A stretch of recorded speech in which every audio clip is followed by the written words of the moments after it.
Hello and welcome to Module 4, Athletes and Spectators. In this module, we will cover the experience of the athletes who play in the World Cup and the spectators who watch them play.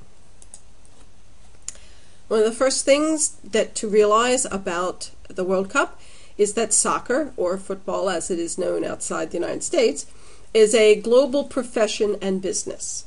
There are 53 countries represented on World Cup teams. There's a total of 736 players in the World Cup.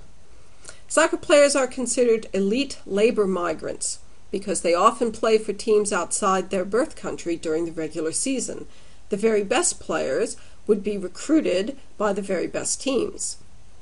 65% of the players in the World Cup play for clubs outside their World Cup nation. Most of the players playing outside their World Cup nation are playing for teams in England. That's 15% of the players. Each World Cup team has at least one player who plays for a team in that country, but only the Russian team is composed entirely of players from teams in Russia. Half the World Cup team managers were born in that country. So as you can see, even though there are national teams, soccer, the players are in fact an international bunch.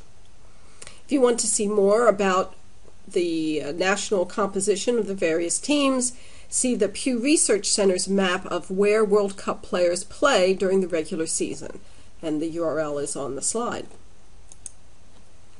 Soccer can be a lucrative business for elite players. It's not necessarily for starting players, but for the very best players, there's a lot of money to be made. The total income for the 736 players in the World Cup was almost $8 billion US. The Spanish team as a whole earned the most money, more than $800 million US. And the Honduran team as a whole earned the least, but still it was $28 million US. The top 10 players in the World Cup earned over $20 million US last year. So there's a lot of money to be made if you're a really good soccer player. The very best soccer players are become an international brand.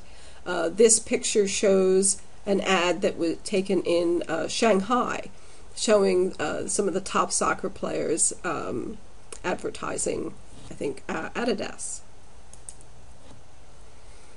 In the United States, each player on the U.S. team will earn $76,000 US plus bonuses for the World Cup, for their playing in the World Cup.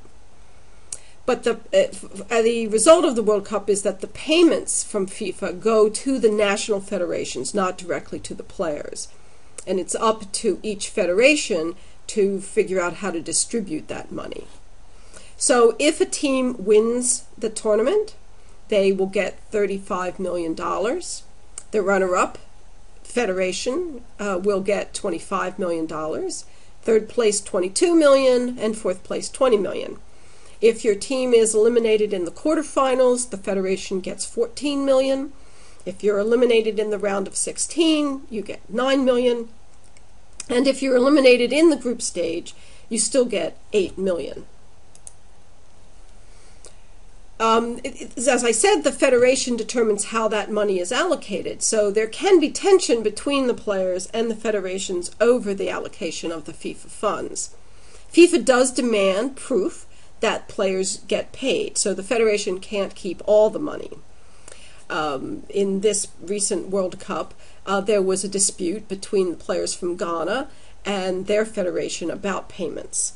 And so Ghana ended up sending $3 million US in cash to Brazil by a chartered jet in order to settle that pay dispute with its players. The teams from Nigeria and Cameroon also were engaged in pay disputes with their federation. So we can see from all this that the World Cup is indeed big business.